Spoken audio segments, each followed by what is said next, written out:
Today, we re-flipping back the pages of time to rediscover the forgotten school items that once defined our childhood and quietly disappeared. Chalkboards.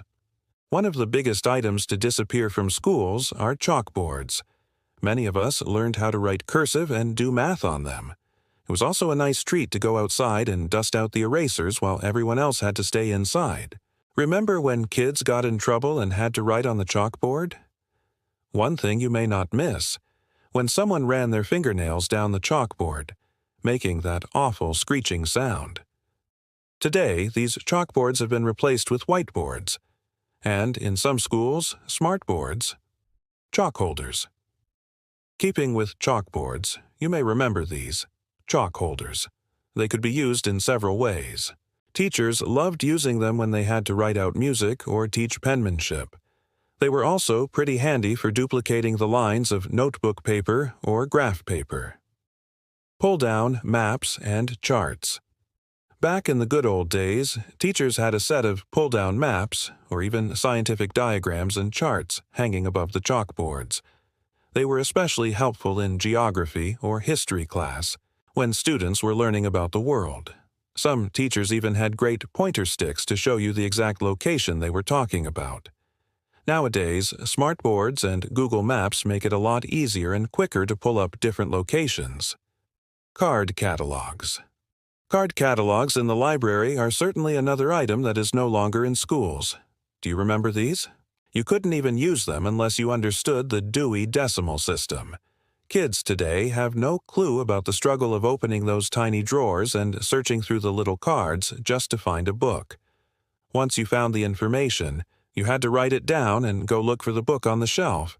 If the book wasn't there, it felt like a complete waste of time. Now, everything is available through just a few clicks on a computer. Library checkout cards. When you wanted to check out a book, you had to pull out the library checkout card located in the back. You'd fill out the card with your name, and it would be stamped with the date it was due back. The librarian would then keep the card. Before all of that was done, it was fun to see who had checked out the book before you. Maybe an older brother or sister, or even someone you had a crush on. Dodgeball with rubber balls changes can also be seen in physical education or gym class.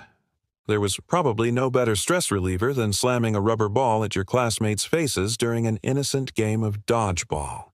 These rubber balls with grip always had a distinctive sound when they hit someone. Today, this game is seen as being too aggressive, so some schools don't have it anymore. Those that do use a softer foam ball, and no shots to the face are allowed. Analog clocks. Analog clocks are another item disappearing from schools. Some schools are choosing to remove them completely, and many new schools don't install them at all. A lot of students today can't even read them, since most classrooms now have digital clocks instead.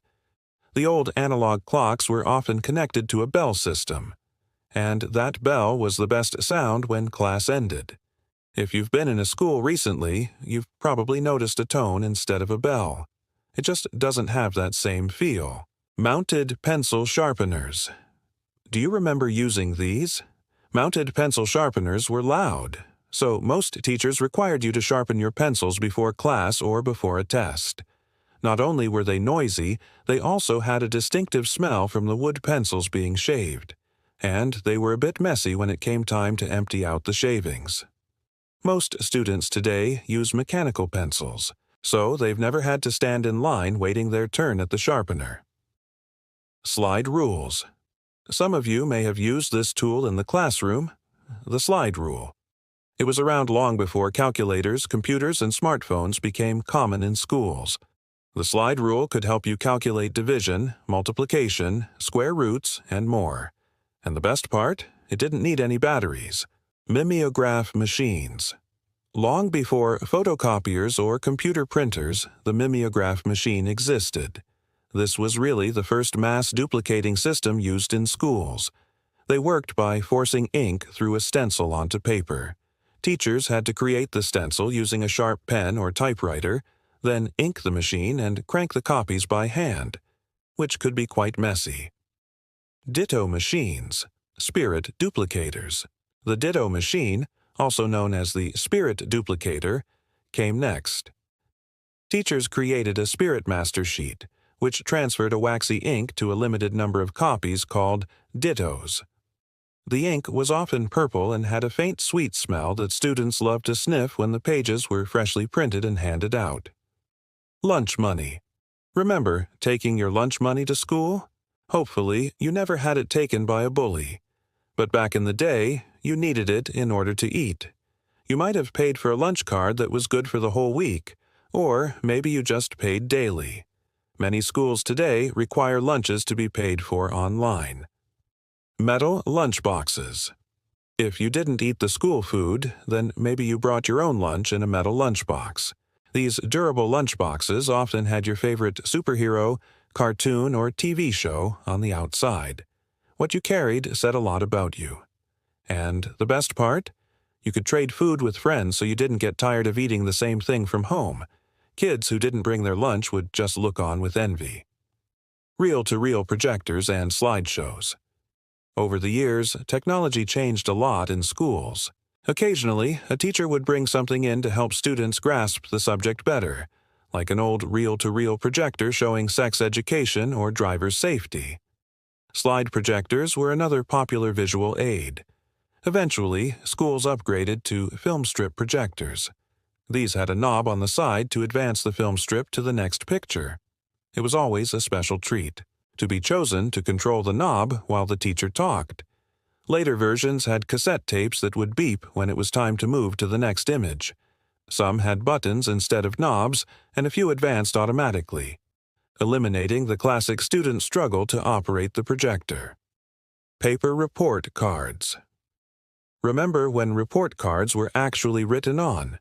Students would take these home each quarter and bring them back with a parent's signature. Today, report cards are completely digital. Gradebooks. Gradebooks are another thing of the past. Teachers used to enter all grades from homework and tests by hand. Not only that, they had to calculate the averages themselves. Today, grades are entered into computer programs which automatically calculate everything for them. Overhead projectors. Overhead projectors were widely used by teachers for a while. In a way, they mark the beginning of the end for chalkboards. Teachers used transparencies to write on, usually while sitting beside the projector. The bulbs inside got incredibly hot, and if you placed a transparency in the wrong spot, it could actually melt. Trapper keepers. Depending on your age and when you attended school, you may have used a trapper keeper. These were very popular in the 1980s and came in many different styles. Some of the most popular designs included fast cars for boys and horses for girls. Trapper keepers were handy for storing your paper, pencils, pens, and assignments. Schools may look different now, but the memories we carry from those hallways never fade. The clack of chalk on the board, the hum of the overhead projector, the thrill of trading lunches or racing to the pencil sharpener. Many of the tools we once used are gone, but the feelings they created, still with us. What school memory sticks with you the most? Share it in the comments. We'd love to hear it. And, as always, thank you for watching and remembering with us.